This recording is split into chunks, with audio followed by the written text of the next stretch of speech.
Hello friends, welcome to my channel PCS with Chauhan. Guys चलिए start करते हैं। हम कर रहे थे घटना सार, जो कि करंट अफेयर्स की बुक है। तो देखिए हमने फर्स्ट और सेकंड कर लिया। अभी हम बात करने जा रहे हैं अंतर्राष्ट्रीय घटनाओं की वार्षिकी। ठीक है, ये जो बुक है वो आपकी 2022 से 23 यानी अप्रैल पूरे एक साल के करंट अफेयर्स को कवर करती है, जो कि सारे एग्जाम के लिए मतलब हम मुझे लगता है इनफ है। इससे ज़्यादा आपको पढ़ने की ज़रूरत नहीं है। अभी जो हमारा जो पार्ट चलने जा रहा है वो है अंतर्राष्ट्रीय घटनाओं की वार्षिकी। इस मतलब जो ये बुक है उसका पार्ट 13 अभी हम करेंगे। तो गाइस अब देखिए मेरे पास बहुत ज़्यादा टाइम नहीं है, इसलिए फटाफट जो स्टार्ट करते हैं। और उससे पहले कि अगर आपको मेरी वीडियो पसंद आ जाए ना तो लाइक करिएगा। एंड चैनल को सब्सक्राइब नहीं किया है दोस्तों तो चैनल को सब्सक्राइब करिएगा। आप लोग का बस थोड़ा सा सपोर्ट चाहिए, चैनल को सब्सक्राइब करिए प्लीज़। चलिए अब स्टार्ट करते हैं। तो गाइस यहाँ पे आप देख पा रहे हैं कि अभी जो हम करने जा रहे हैं वो है अंतर्राष्ट्रीय घटनाओं की वार्षिकी। पहला इसमें लिखा है फिनलैंड जो है बड़ा नाटो का 31वां सदस्य देश। ठीक है, तो इसमें लिखा है कि 4 अप्रैल 2023 कब बना। 4 अप्रैल 2023 को क्या होता है कि दुनिया के सबसे बड़े सुरक्षा गठबंधन है ये क्या, नाटो की यहाँ पे लिखा है नॉर्थ अटलांटिक ट्रीटी ऑर्गेनाइजेशन, मतलब इसमें लिखा है उत्तर अटलांटिक संधि संगठन। ठीक है, तो इसका जो 31वां सदस्य फिनलैंड बन गया। अच्छा, इसे रूस के लिए जो है बड़ा झटका माना जा सकता है, क्योंकि देखिए रशिया और यूक्रेन की जो वॉर हो रही थी उसमें यही हो रहा था कि यूक्रेन जो है नाटो का सदस्य ना बने करके। तो इसमें लिखा है कि यूक्रेन हमले के बाद क्या होता है, फिनलैंड और स्वीडन ने जो है नाटो में शामिल होने के लिए क्या है आवेदन दिया था। ठीक है, मतलब रूस का ये कहना था कि जो अड़ोसी पड़ोसी हैं रूस के वो नाटो में ना जाएँ। हालांकि क्या है तुर्की की क्या है आपत्ति के कारण स्वीडन की सदस्यता का मामला अभी भी अधूरा है। मतलब यहाँ दो बात है, फिनलैंड भी 4 से, ये दोनों पड़ोसी हैं। ठीक है, तो इसका तो अभी रुका पड़ा है, लेकिन फिनलैंड जो है 31वां सदस्य बन चुका है नाटो का। तो फिनलैंड की सदस्यता यूरोप के सुरक्षा परिदृश्य में क्या है एक बड़े बदलाव का प्रतिनिधित्व करती है। दूसरे विश्व युद्ध में क्या होता है, सोवियत संघ से अपनी हार के बाद क्या होता है, इस देश ने तटस्थता अपनाई थी। मतलब कि इसने कहा ना मैं इस ग्रुप का हूँगा ना उस ग्रुप का हूँगा, अकेले ठीक है मैं सबके साथ और किसी के भी साथ है। लेकिन क्या है उसके नेताओं ने यूक्रेन पर हुए रूसी हमले के बाद संकेत दे दिया था कि वे नाटो गठबंधन में क्या है शामिल होना चाहते हैं। ठीक है, फिनलैंड की सदस्यता तब जो है आधिकारिक हो गई जब उसके जो विदेश मंत्री हैं उन्होंने अमेरिकी विदेश मंत्री यानी कि एंटनी ब्लिंकन को प्रक्रिया को पूरा करने वाले क्या है दस्तावेज सौंप दिए। ठीक है, जिसके बाद फिनलैंड क्या है नाटो का नया सदस्य बन गया। नाटो की सदस्यता से संबंधित दस्तावेज जो है अमेरिकी विदेश विभाग के पास रखते हैं। ठीक है, अच्छा नाटो की जो है 4 अप्रैल 2023 को 74th क्या थी वर्षगांठ थी। ठीक है, मतलब 74 ये कंप्लीट हो गए थे। तो 1949 को ये जो संगठन है इसकी स्थापना जो है वॉशिंगटन संधि पर हस्ताक्षर हुए थे तब हो गई थी। ठीक है, यानी कब हुई थी 1949। ठीक है, अपनी मतलब वैसे ये जब आपका ना सेकेंड वर्ल्ड वॉर ख़त्म हो रहा था ना तब ये सब सोचा गया, तब ये हो गई नाटो की स्थापना। ठीक है, अपनी वर्षगांठ के दिन में फिनलैंड को शामिल करने का नाटो ने ऐतिहासिक कदम उठाया। तो नाटो के गठबंधन में शामिल होने वाले आग्रह को मंजूरी देने वाला क्या है, तुर्की नाटो का क्या है अंतिम देश है। ठीक है, आगे लिखा है कि स्वीडन ने भी क्या है नाटो में शामिल होने के लिए आवेदन किया था, लेकिन उसके क्या है गठबंधन में शामिल होने में कुछ वक्त लग सकता है, मतलब हो जाएगा लेकिन अभी टाइम लगेगा। ठीक है, नाटो के 31 सदस्य अगर हम बात करें तो गाइस देखिए ये यहाँ पे देखिए क्या कौन कौन से। तो बेल्जियम कनाडा हो गया, डेनमार्क फ्रांस आइसलैंड हो गया, इटली है, लग्जमबर्ग हो गया, नीदरलैंड नॉर्वे पुर्तगाल, यूनाइटेड किंगडम यूएसए हो गया, ग्रीस तुर्की हो गया, तो जर्मनी है, स्पेन चेक गणराज्य हो गया, हंगरी पोलैंड बुल्गारिया हो गया, Estonia Latvia Lithuania Romania, Slovakia Slovenia, फिर अल्बानिया हो गया, क्रोएशिया हो गया, मॉन्टेनेग्रो हो गया, उत्तर मैसेडोनिया हो गया, फिनलैंड हो गया। तो बहुत सारे तो इसमें देश यूरोप के हैं। राइट, चलिए अब रूस की प्रतिक्रिया देख लेते हैं। देखिए रूस ने चेतावनी दी थी कि फिनलैंड की नाटो की सदस्यता से उत्पन्न जो सुरक्षा खतरे से निपटने के लिए उसे प्रतिशोधी उपाय करने के लिए विवश होना पड़ेगा। मतलब रूस नहीं चाहता था ऐसा। तो क्या है मॉस्को ने ये भी कहा था कि अगर नाटो अपने 31वें सदस्य राष्ट्र के क्षेत्र में अतिरिक्त सैनिक और क्या है उपकरण तैनात करेगा तो वह फिनलैंड की सीमा के पास अपनी रक्षा प्रणाली को मजबूत करेगा। ये बात किसने कही है, मॉस्को ने कही। अच्छा, तो ये कदम रूस के राष्ट्रपति क्या व्लादिमीर पुतिन के लिए क्या है रणनीतिक और क्या राजनीतिक रूप से एक झटका था और वे लंबे अरसे से इसकी शिकायत करते आए हैं। वहीं गठबंधन का कहना है कि मॉस्को को भी कोई खतरा नहीं है। अच्छा, नेक्स्ट यहाँ लिखा है ब्रिटेन बना क्या CPTPP का सदस्य। चलिए समझे। तो CPTPP क्या है? ये है ब्रिटेन, मतलब क्या होता है कि 21 मार्च 2023 को ब्रिटेन ट्रांस पैसिफिक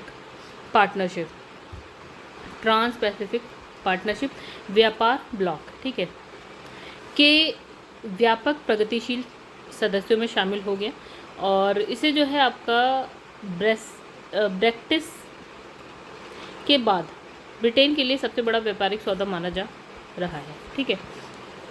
तो नेक्स्ट यहाँ लिखा है ट्रांस पैसिफिक पार्टनरशिप के लिए व्यापार और प्रगतिशील समझौते CPTPP एक क्या है? व्यापार समझौता है जो 2016 में ट्रांस पैसिफिक पार्टनरशिप यानी कि TPP से उत्पन्न हुआ था।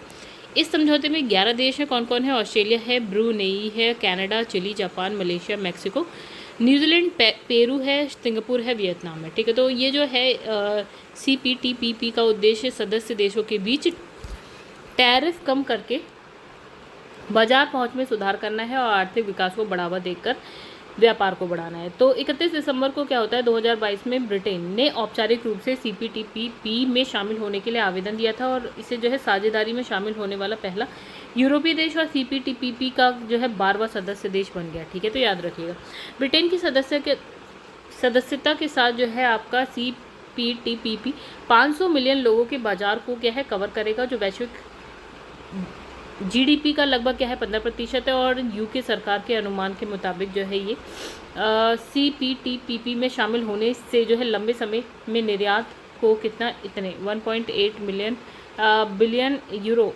आई थिंक ऐसी यूरो का बढ़ावा मिलेगा और क्या है GDP में भी क्या है अनुमानित 0.08% की वृद्धि होगी, ठीक है। तो यूरोपीय संघ के विपरीत जो है आपका CPTPP के पास क्या है माल और सेवाओं के लिए एक ही बाजार नहीं है और क्या है नियामक सामंजस्य की आवश्यकता नहीं। तो इसका मतलब ये है कि यूके में व्यवसाय नियमों के एकीकृत सेट का पालन किए बिना CPTPP देशों के बाजार तक जो है पहुंच सकते हैं, ठीक है। तो इसके अलावा ये जो क्या है एक समान टैरिफ कटौती लागू नहीं करता है, जिसके सदस्य देश को अपने स्वयं के टैरिफ पर जो है बातचीत करने की अनुमति मिलती है, ठीक है। अच्छा, टाइम 100 सूची में अभिनेता शाहरुख खान जो है शीर्ष पर है। चलिए देखते हैं क्या बॉलीवुड अभिनेता जो शाहरुख खान है। तो अप्रैल 2023 में जारी टाइम्स मैगजीन के जो है आपका 2023 टाइम्स 100 पोल में पहला स्थान इनको मिला है। दूसरे स्थान पे ईरानी महिला का ग्रुप है जिन्हें हिजाब के खिलाफ प्रदर्शन किया था जिन्होंने। अच्छा, मैगजीन की सूची में तीसरे नंबर पर दुनिया भर के कोविड हेल्थ वर्कर रहे हैं। अच्छा, ब्रिटेन के प्रिंस हैरी और उनकी पत्नी जो है आपकी उनका नाम है मेघन चौथे नंबर पे हैं और जबकि फुटबॉलर जो मेसी हैं वो 5th नंबर पे।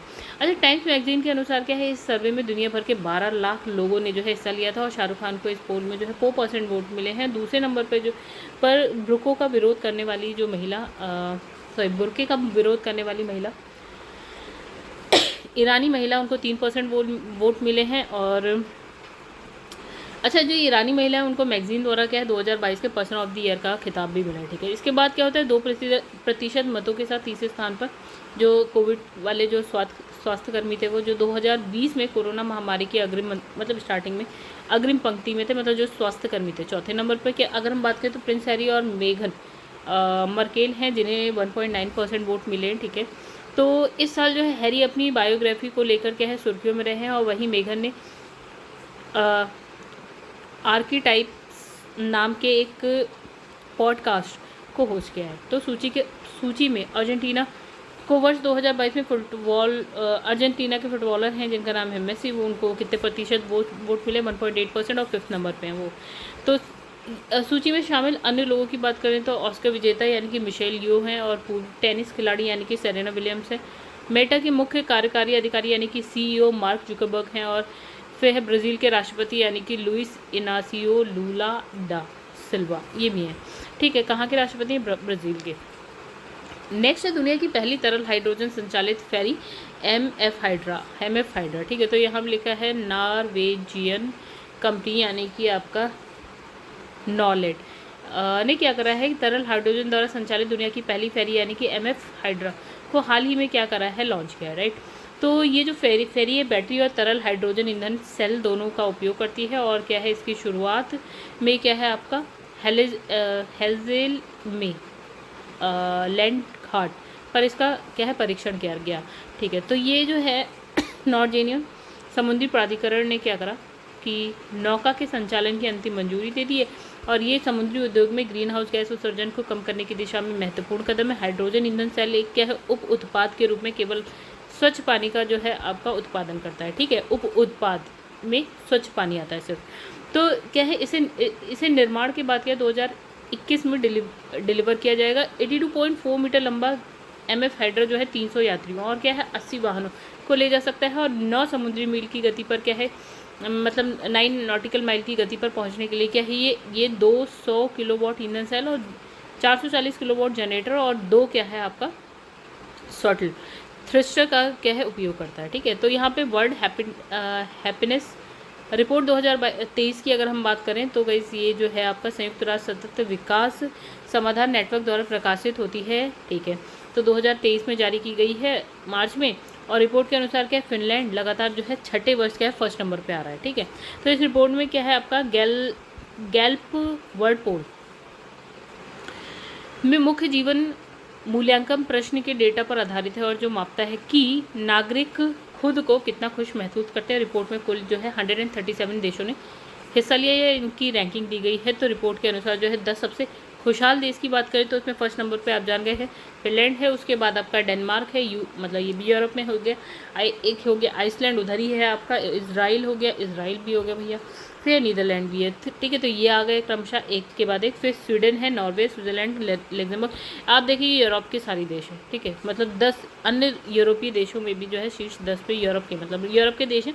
अब लिखा है शीर्ष 10 में जो है स्थान बनाने वाले क्या है न्यूजीलैंड एकमात्र एक गैर यूरोपीय देश है, बाकी सब यूरोप के।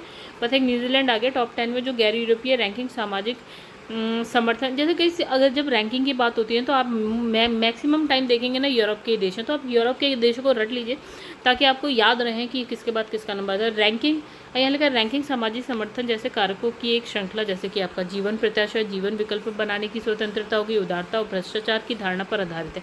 ठीक है, मतलब ये मापन मतलब इसके अकॉर्डिंग इसके आधार पर दिया जा रहा है। ठीक है, अच्छा जो सूचकांक है इसमें शीर्ष 20 खुशहाल देश में शामिल होने वाली जो है लिथुआनिया एकमात्र नया देश आ गया है जो 2017 में क्या है 30 स्थान का सुधार करते हुए जो है 20वीं रैंकिंग में आ गया।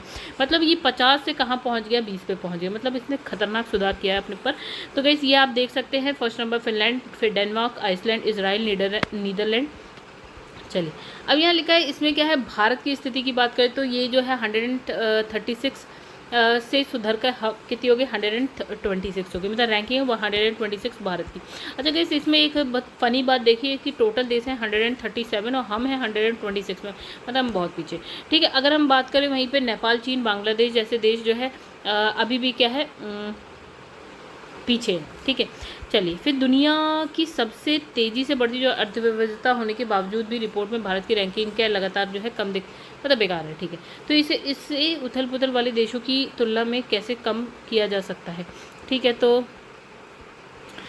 मतलब इसने ये बोला कि भारत की रैंकिंग को लगातार कम दिखाना रिपोर्ट पर संदेह व्यक्त करता है इसे। ठीक है, चलिए मतलब ये है कि ऐसा होना नहीं चाहिए लेकिन हो रहा है। रूस और यूक्रेन के बीच चल रहे संघर्ष के बावजूद दोनों देश जो है वर्ल्ड हैप्पीनेस रिपोर्ट में जो है भारत से ऊपर है। ये तो खतरनाक बात हो गई, मतलब हो सकता है ये रैंकिंग सही तरीके से नहीं दी जा रही है। रूस जो है 17वें स्थान पे, यूक्रेन 92 पे और हम 26 पे हैं, जबकि ठीक ठाक चल रहा है तब भी। रिपोर्ट के अनुसार क्या है दोनों देशों ने 2020-21 में क्या है दयालुता के स्तर में वृद्धि का अनुभव किया है, लेकिन 2022 में यूक्रेन ने परोपकार में तेज़ी से वृद्धि देखी और जबकि क्या है रूस में गिरावट आई है। ठीक है, तो वर्ल्ड हैप्पीनेस रिपोर्ट 2023 में सबसे कम जो खुशहाल देश की अगर बात करें तो गई से 137वें नंबर पे क्या है अफगानिस्तान आ गया। ठीक है, वहीं इसके बाद क्या है लेबनान है, सेरा लियोन है, आपका जिम्बाब्वे है, कॉन्गो लोकतांत्रिक गणराज्य जैसे देश आ जाते हैं। ठीक है, मतलब ये अफ्रीका मतलब अफगानिस्तान से ठीक ठाक है, जिसका कारण क्या है मुख्य रूप से भ्रष्टाचार के उच्च स्तर और कम जीवन प्रत्याशा जैसे कारक है। ठीक है, अब देखिए यहाँ पे लिखा है सबसे कम, तो यहाँ पे सबसे लास्ट में आता है अफगानिस्तान, उससे एक कदम ऊपर है लेबनान, फिर है सेरा लियोन, फिर है जिम्बाब्वे, फिर है कॉन्गो गणराज्य। ठीक है, अब रिपोर्ट में भारत और उसके पड़ोसी देशों की बात करें, भारत है 126 सबसे बेकार। अगर हम भारत और पड़ोसी में देखें तो श्रीलंका 112 है आपका, बांग्लादेश 118 है, फिर पाकिस्तान 108 है, हमसे अच्छा पाकिस्तान मतलब। चीन है आपका 64 पे और नेपाल चल रहा है आपका 78 पे। चलिए, वर्ल्ड हैप्पीनेस रिपोर्ट घरेलू और वैश्विक दोनों कारकों सहित विभिन्न मानदंडों के आधार पर दुनिया भर में खुशी के स्तर का जो है व्यापक विश्लेषण है।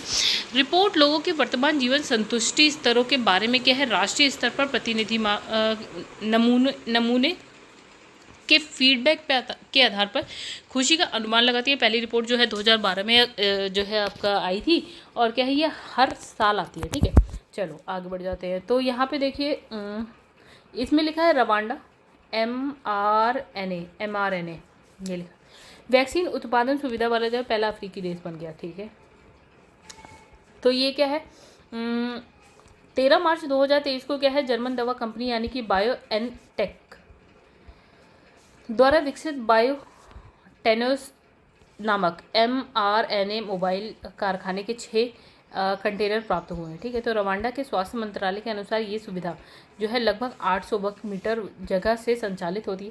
ठीक है, और प्रति वर्ष 50 मिलियन खुराक तक का उत्पादन कर सकती है। ठीक है, तो यह अन्य संक्रामक रोग जैसे कि मलेरिया हो गया, तपेदिक हो गया, HIV, कैंसर के लिए क्या है नए उपचार का परीक्षण करने में मदद होगी। और बायोटेनोस के मॉड्यूल सिस्टम में 2 मॉड्यूल होते हैं और प्रत्येक 6 कंटेनरों से बना होता है। ठीक है, पहले मॉड्यूल में जो है mRNA का उत्पादन और शुद्धिकरण किया जाता है और दूसरे में क्या है वैक्सीन बनाई जाती है।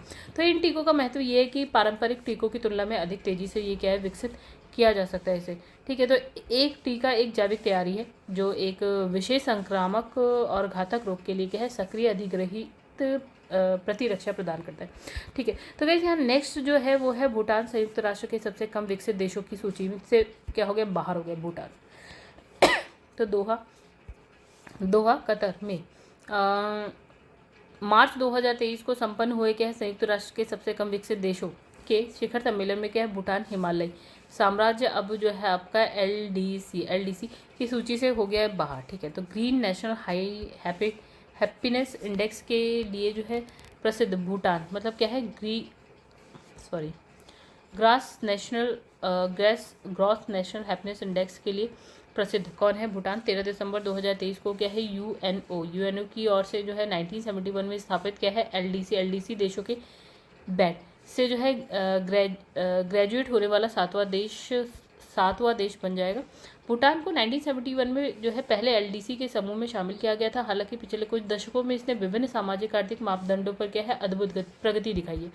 तो भूटान की अर्थव्यवस्था अंतिम 20 वर्षों में क्या है 8 गुना से बढ़कर 8 गुना से अधिक बढ़ी है और 2000 में केवल जो है $300 मिलियन से शुरू होकर 2017 में यह हो गई है $2.53 बिलियन। ठीक है, जैसे औसत वार्षिक वृद्धि अगर हम बात करें तो यह 7% से अधिक। तो भूटान के सबसे कम विकसित देशों की सूची से बाहर होने पर क्या है अंतर्राष्ट्रीय वित्तीय संस्थाओं तक पहुंच, विदेशों से निवेश की प्राप्ति, बेहतर व्यापार संभावनाओं जैसे लाभ ये सब होने की उम्मीद है। ठीक है, तो वर्तमान में संयुक्त राष्ट्र उन 46 देशों को सूचीबद्ध करता है जो क्या है आपका LDC की श्रेणी में आता है। 33 देश उसमें क्या है अफ्रीका के, 9 एशिया के और 3 जो है आपका प्रशांत और एक क्या है कैरिबियन देश है। ठीक है, तो 2021 में क्या है सूची में बांग्लादेश और नेपाल को बाहर किया गया था। तो LDC सूची से दुनिया के सबसे गरीब देशों को रखा गया है। ठीक है, तो इन देशों को UN की ओर से आर्थिक तकनीक सहित क्या मतलब ये आर्थिक तकनीक की मदद मिलती है। तो LDC श्रेणी में वे देश आते हैं जो प्रति व्यक्ति सकल जो राष्ट्रीय आय है ना वो 3 वर्ष की औसत से जो 1230 अमेरिकी डॉलर की सीमा से नीचे होता है और इसका आहार, स्वास्थ्य, शिक्षा सही संभावनाओं के आधार पर समग्र मानव संपत्ति सूचकांक में खराब प्रदर्शन। तो ऐसे देशों को प्राकृतिक प्रतिकूलता से ग्रस्त और क्या है आर्थिक बाधाओं से घिरा होता है। ठीक है, तो अब यहाँ पे नेक्स्ट इसमें लिखा है कि ISA ब्राज़ील का बना पूर्ण सदस्य। ठीक है, ISA ब्राज़ील बना पूर्ण सदस्य, रिपब्लिक ऑफ कॉन्गो ने ISA फ्रेमवर्क पर किया हस्ताक्षर। ठीक है, अब देखिए यहाँ पे क्या लिखा है भारतीय विदेश मंत्रालय के अनुसार क्या है कॉन्गो गणराज्य हाल ही में क्या है ISA यानी कि अंतर्राष्ट्रीय सौर संगठन इंटरनेशनल सोलर अलायंस फ्रेमवर्क तो बात हो रही है कॉन्गो की, कॉन्गो गणराज्य। तो ISA फ्रेमवर्क समझौते पर क्या किया, हस्ताक्षर किया। अच्छा, विदेश मंत्रालय के अनुसार जो है ये आपका कॉन्गो गणराज्य के राजदूत यानी कि रेमंड सर्जवेल ने जो है आर्थिक राजस्व विभाग संयुक्त सचिव की उपस्थिति में ISA की फ्रेमवर्क पे मतलब इस पे क्या है, हस्ताक्षर किया।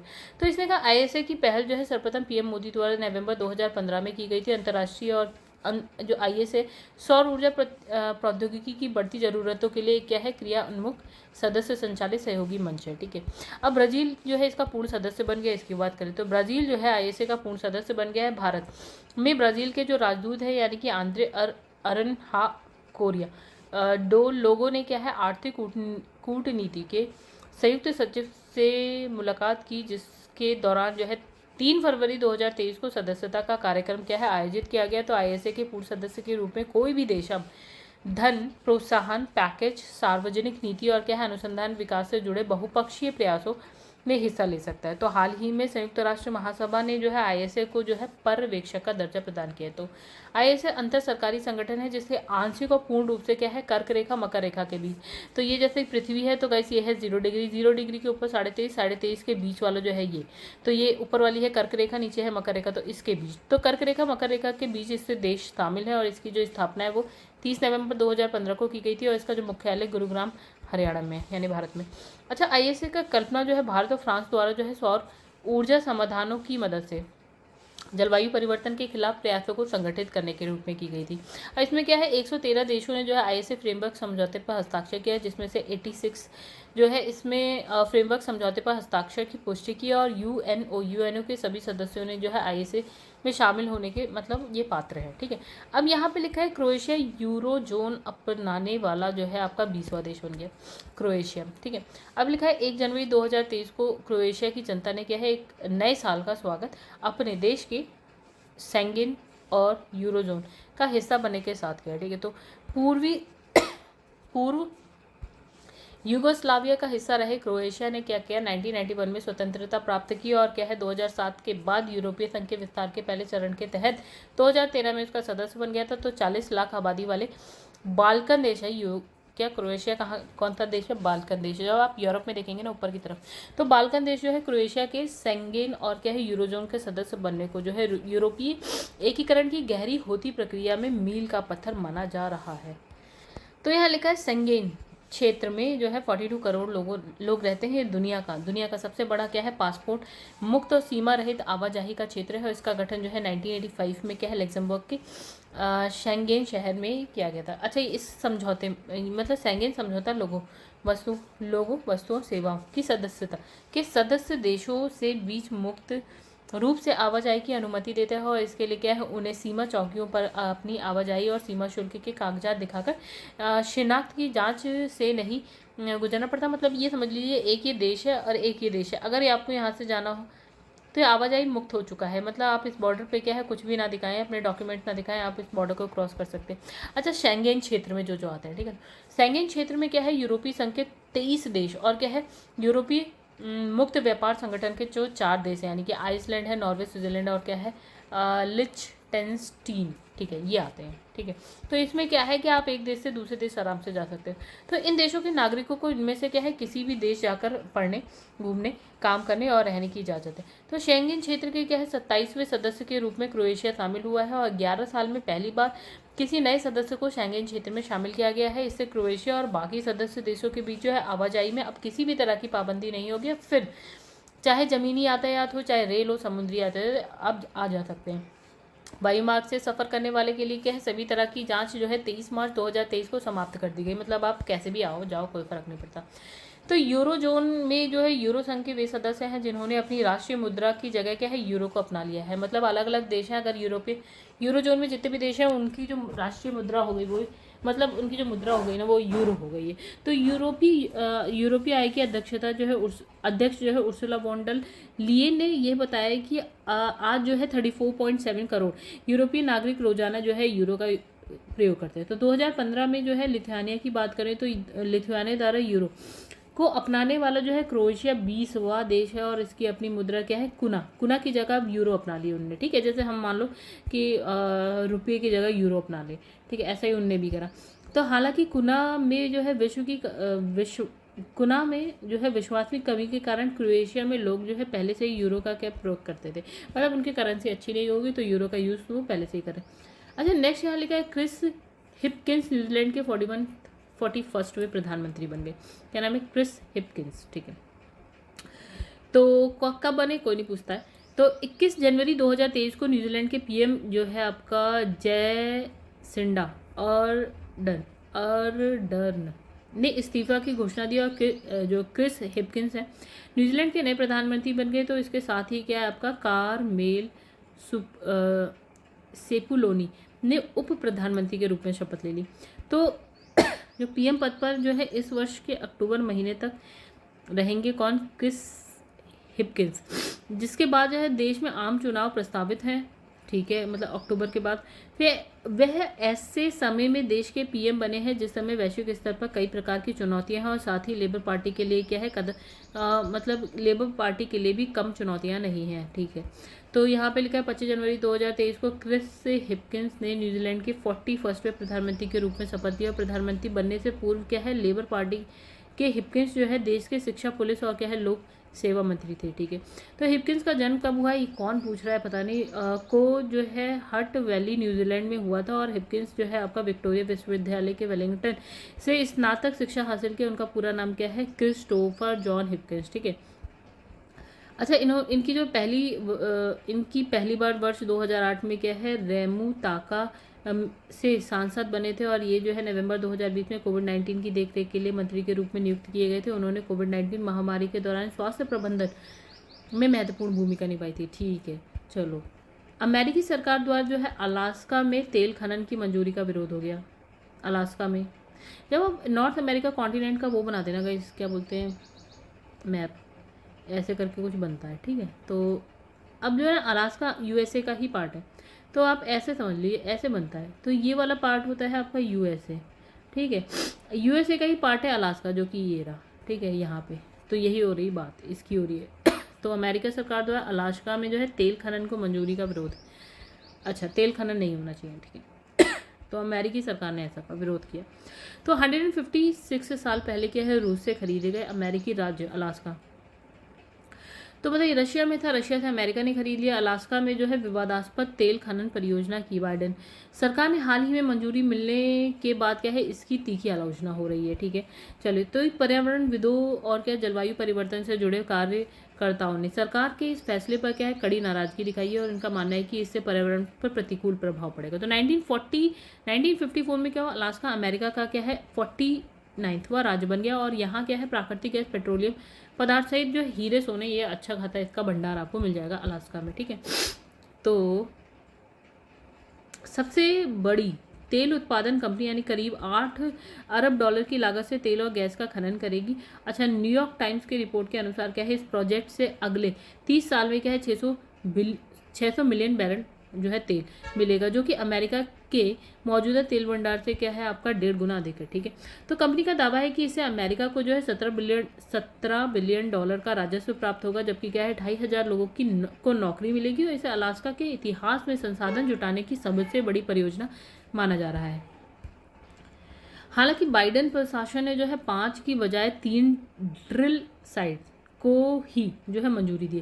पहले 5 की जगह 5 की बात हो रही थी, 3 को दिया ताकि जलवायु पर इसका जो है दुष्प्रभाव कम हो। लेकिन पर्यावरण एक्टिविस्ट जो है आपका वो मानते हैं कि चूंकि ये ड्रिलिंग देश की ऐसी सबसे बड़ी ज़मीन पर हो रहा है जहाँ सिर्फ क्या है घास ही घास है।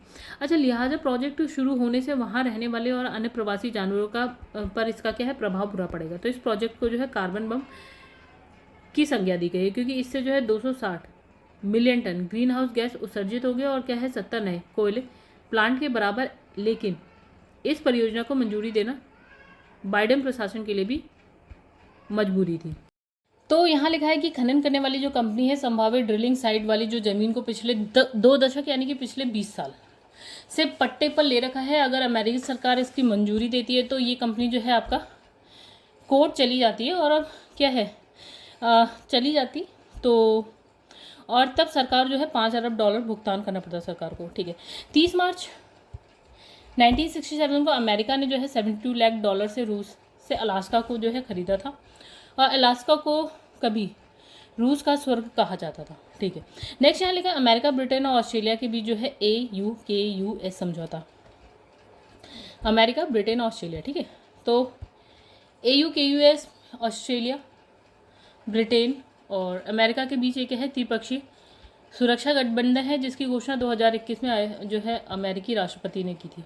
इस गठबंधन के बैनर तले क्या है अमेरिका के राष्ट्रपति जो बाइडेन ने जो है 13 मार्च 2023 को ब्रिटेन के प्रधानमंत्री यानी कि ऋषि सुनक और ऑस्ट्रेलिया के जो प्रधानमंत्री यानी कि एंथनी एल्बनीज से मुलाकात की। और इसमें क्या होता है, AUKUS के बैनर तले हुई इस मीटिंग में जो है 2030 तक ऑस्ट्रेलिया को न्यूक्लियर पावर वाली सबमरीन देने का जो है समझौते पर हस्ताक्षर किया गया। इस दौरान बाइडेन ने कहा कि ये डील जो है आपका इंडो पैसिफिक क्षेत्र में स्थिरता लाने के लिए एक मजबूत कदम है।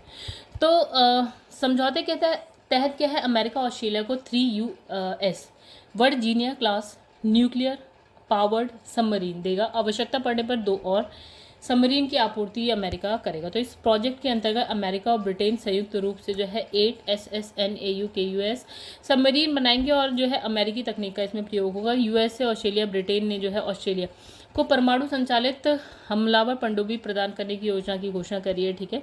तो USA और ब्रिटेन के साथ जो है समझौता ऑस्ट्रेलिया के इतिहास में इसकी रक्षा क्षमता में सबसे बड़ा एक जो है एकल निवेश है। और 2030 के अंत में क्या होता है, UK अपनी पहली पनडुब्बी मिलेगी, मतलब UK को अपनी पहली पनडुब्बी मिलेगी। ऑस्ट्रेलिया इसे 2040 के प्रारंभ में इसे प्राप्त करेगा, ठीक है।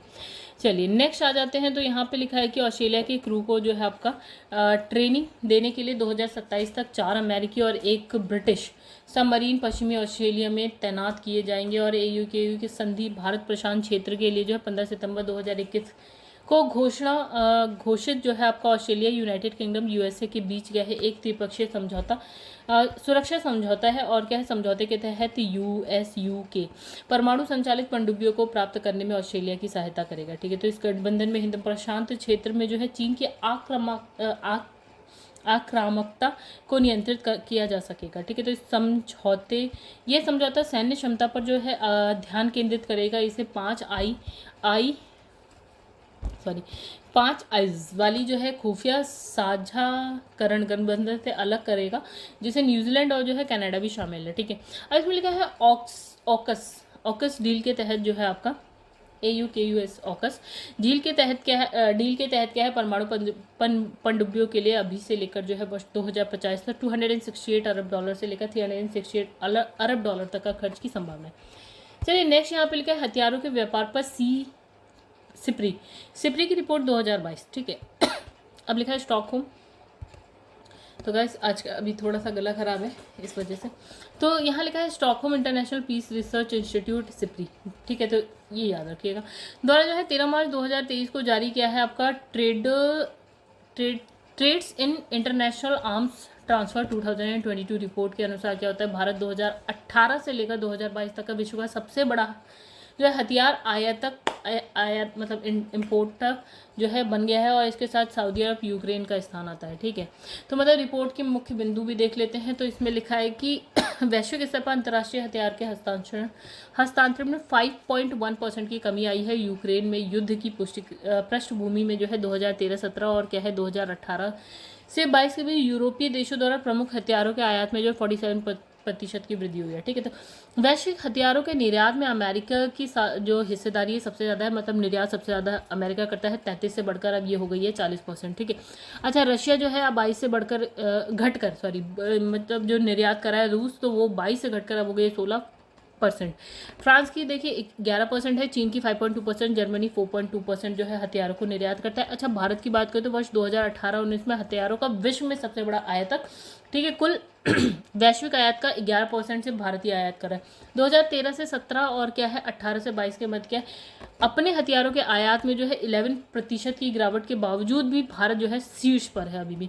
ठीक है, विगत 5 वर्षों में क्या होता है, भारत के बाद जो है दूसरे स्थान पर अगर हम बात करें तो सऊदी अरब आ जाता है 9.1% आयात, 9.6% आयात करता है। तीसरे स्थान पर कतर है और चौथे स्थान पर ऑस्ट्रेलिया, देन फिफ्थ नंबर पे आपका चाइना आता है।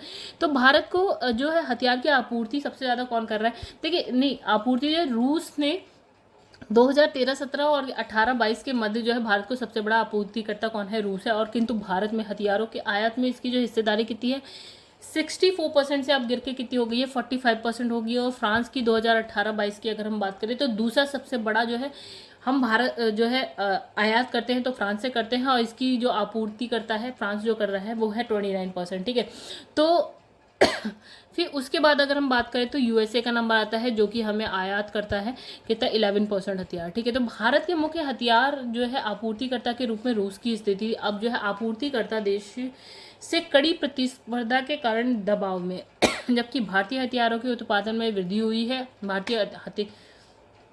भारत में भी हथियारों का उत्पादन हो रहा है, बढ़ रहा है। 2022 में यूक्रेन पर रूस के आक्रमण से रूस के हथियारों के निर्यात में जो है बाधाएं उत्पन्न हुई हैं। ठीक है, और भारत ने क्या है इन 5 वर्षों की अवधि के दौरान क्या किया, इजराइल है, दक्षिण कोरिया है, दक्षिण अफ्रीका से भी हथियार आयात करना शुरू कर दिया, आयात किया है। ठीक है, चलिए आगे बढ़ जाते हैं।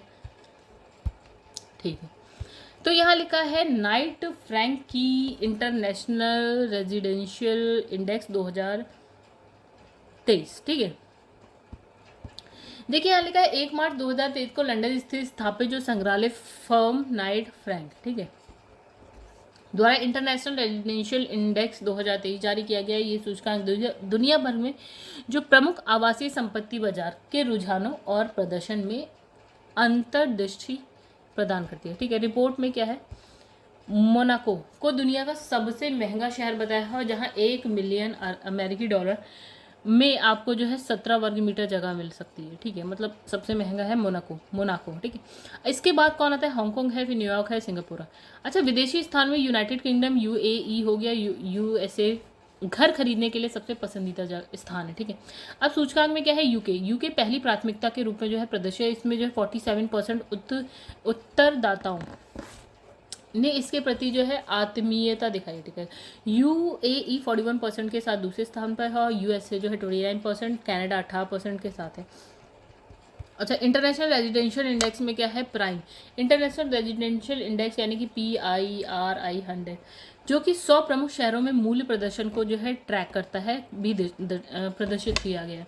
दुबई लगातार दूसरे वर्ग में 44.2% वृद्धि के साथ शीर्ष पर है, यानी कि दुबई लोग रहना पसंद करते हैं, मतलब जगह खरीदना जो भी, तो दुबई को पसंद करते हैं। भारत के मुंबई में जो है प्रमुख संपत्ति बाजार में 6.4% की कीमत से वृद्धि देखी गई है, जिससे शहर वर्ष 2022 में भी PIRI 100 में जो है 37वें स्थान पर है। 2021 में मुंबई जो है 92वें स्थान पर था। ठीक है, अभी कितने पे हो गया, 37 पे। अच्छा, बेंगलुरु की बात करें तो यहाँ प्रमुख संपत्ति में जो 3% की वृद्धि ने जो है, मतलब अगर बेंगलुरु के स्थान की बात करें तो 63वें रैंक पर है। ठीक है, 2021 में इसकी रैंक थी 91, अभी ये 63। ठीक है, दिल्ली की बात करें तो तो इसकी रैंक, दिल्ली की रैंक कितनी है, 77। अच्छा, 2021 में कितनी थी, 93। अच्छा, आ जाते हैं कृत्रिम बुद्धि द्वारा संचालित दुनिया का पहला रेडियो प्लेटफॉर्म, राइट। तो रेडियो जीपीटी आर्टिफिशियल इंटेलिजेंट द्वारा संचालित दुनिया का पहला क्या है, रेडियो प्लेटफॉर्म है। ठीक है, फिर ओयो बेस्ट मीडिया कंपनी यानी कि फ्यूचरी द्वारा विकसित ये जो है स्थानीय बाजार के रुझानों का पता लगाने और क्या है रेडियो प्रशासन के लिए स्क्रिप्ट बनाने के लिए यहाँ पे टॉपिक पल्स तकनीक का प्रयोग करता है। ठीक है, तो इस स्क्रिप्ट को आर्टिफिशियल इंटेलिजेंस से उत्पन्न व्यक्तियों द्वारा जो है आपका GPT-3 तकनीक का उपयोग करके जो है प्रसारित किया जाता है। तो इसमें लिखा है फ्यूचरी के CEO यानी कि डैनियल एन स्टेडिंग ने कहा है कि उनकी जो कंपनी है उसने रेडियो को बचाने के लिए क्या है रेडियो GPT बनाया है और ये प्रौद्योगिकी जो है अप्रैल 2023 के मध्य तक जो है रेडियो स्टेशन पर शुरू हो जाएगी। इसमें क्या है पोर्टलैंड स्थित अल्फा मीडिया और क्या है रॉजर्स स्वॉर्ड एंड मीडिया शामिल है। ठीक है, तो अब नेक्स्ट यहाँ पे है टॉमटॉम ट्रैफिक इंडेक्स में बेंगलुरु दुनिया का सबसे मतलब दूसरा सबसे धीमा जो है ड्राइविंग वाला मतलब स्थान हो गया। कैसे? बहुत सारी भीड़ होती है सड़क पे, धीरे धीरे धीरे धीरे ट्रैफिक आगे बढ़ता है, ये समझिए। यहाँ लिखा है जियोलॉजिकल टेक्नोलॉजी टोमटोम के विशेषज्ञों ने 1 फरवरी 2023 को जारी किया है ट्रैफिक इंडेक्स रिपोर्ट के अनुसार सिटी सेक्टर श्रेणी में बेंगलुरु की जो है ट्रैफिक ने इससे जो है 2022 में दुनिया के क्या है ड्राइव करने के लिए दूसरा सबसे भीड़ भाड़ वाला जो है धीमा स्थान मतलब बताया है। ठीक है, तो सिटी सेंटर एक शहर क्षेत्र है जो शहर के सबसे व्यस्त हिस्से को कवर करता है और ये 5 किलोमीटर के दायरे में आता है। ठीक है, तो भारत के सिलिकॉन वैली कहे जाने वाले शहर यानी कि वहाँ का ट्रैफिक बहुत ज़्यादा है। 10 किलोमीटर की दूरी तय करने में औसतन क्या लगता है? इसने कहा आधे घंटे का समय लगता है। तो रिपोर्ट के अनुसार क्या है, दुनिया में ड्राइव करने के लिए सबसे धीमा शहर लंदन है, लंदन और भी धीरा। ठीक है, बस 10 किलोमीटर जाना है तो आपको 36 मिनट लग सकते हैं और 20 सेकंड लग सकते हैं। तो इसमें लिखा है सिटी सेंटर्स के मामले में जो है तीसरे और चौथे नंबर पर है डब्लिन, और फिर है आयरलैंड हो गया आपका।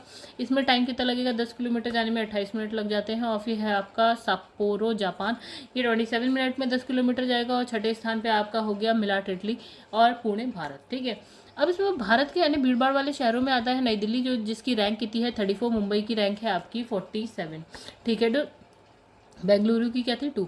अच्छा, टॉमटॉम ट्रैफिक इंडेक्स की रिपोर्ट के 12वें संस्करण में क्या होता है? 2022 के दौरान 6 महाद्वीपों पर जो है 56 देशों के 389 शहरों को कवर किया गया है। टॉमटॉम ट्रैफिक इंडेक्स दुनिया भर के शहरों के उसके यात्रा समय और क्या है, यात्रा समय, ईंधन लागत और क्या है, कार्बन डाइऑक्साइड उत्सर्जन को मापता है। ठीक है, तो मूल्यांकन केवल ड्राइविंग करते समय जो है टाइम की हानि तक ही सीमित नहीं है, बल्कि धन, पर्यावरण प्रभाव आदि इन सबको भी इसमें कवर किया गया है। ठीक है, अब इसमें लिखा है पर्यावरणीय प्रभाव के अध्ययन में प्रति मील संचालित कार्बन डाइऑक्साइड उत्सर्जन को ध्यान में रखा गया। ठीक है, और यह अनुमान लगाया गया कि ईवी पेट्रोल और डीजल कारों जैसे विशिष्ट वाहनों के लिए क्या है, शहर के भीतर 10 किलोमीटर की यात्रा पूरी करने में कितना समय लगता है। फिर लिखा है व्यस्त समय के दौरान प्रति मील कार्बन डाइऑक्साइड उत्सर्जन के मामले में बेंगलुरु जो है आपका 5वें स्थान पर। रिपोर्ट के अनुसार जो है अगर हम बात करें लंदन, तो कार्बन डाई उत्सर्जन प्रति 40 मील के मामले में जो है प्रमुख उत्सर्जक है। कौन है? लंदन। ठीक है, तो ट्रैफिक के कारण क्या है, हुए घंटे के नुकसान के मामले में भारतीय शहर में बेंगलुरु जो है चौथे स्थान पर हो जाता है। ठीक है, तो यहाँ लिखा है शहर प्रति किलोमीटर औसतन यात्रा समय औसत गति बता रहा है। तो जैसे अगर हम बात करें लंदन की, तो आपको जो है ना 1 किलोमीटर प्रति किलोमीटर औसत यात्रा समय। यहाँ अगर हम लंदन की बात करें तो गैस इसने कहा कि लंदन औसत गति इसने बताया 14 किलोमीटर पर आवर की 14 किलोमीटर प्रति घंटे की स्पीड से चल रहे हैं। यहाँ पे लिखा है 36 मिनट 20 सेकंड, ये 10 किलोमीटर का हिसाब किताब है। ठीक है, बेंगलुरु का भी टाइम लिखा है यहाँ पे, किलोमीटर औसत गति भी लिखी है। फिर है 3rd नंबर पर डबलिन है, फिर है प्योरो, फिर है मिलान, पुणे, बुखारेस्ट हो गया, लीमा हो गया, मनीला हो गया और आपका बोगोटा होगा। चलिए नेक्स्ट यहाँ बात करें कि डेनमार्क जो है कार्बन डाइऑक्साइड को समुद्र के नीचे दफनाने वाला जो है दुनिया का पहला देश बन गया। ठीक है, चलिए समझते हैं डेनमार्क कहाँ पे है गाइस, आपको यूरोप में मिल जाएगा। ऊपर की साइड आप देखेंगे डेनमार्क मिलेगा। तो डेनमार्क के उत्तरी सागर होता है, डेनमार्क के ऊपर आपको उत्तरी सागर मिलेगा। तो इसमें लगा डेनमार्क ने उत्तरी सागर के 1800 मीटर नीचे के कार्बन डाइऑक्साइड को स्टोर करने के लिए क्या है एक परियोजना यानी कि ग्रीन सैंड का उद्घाटन हाल ही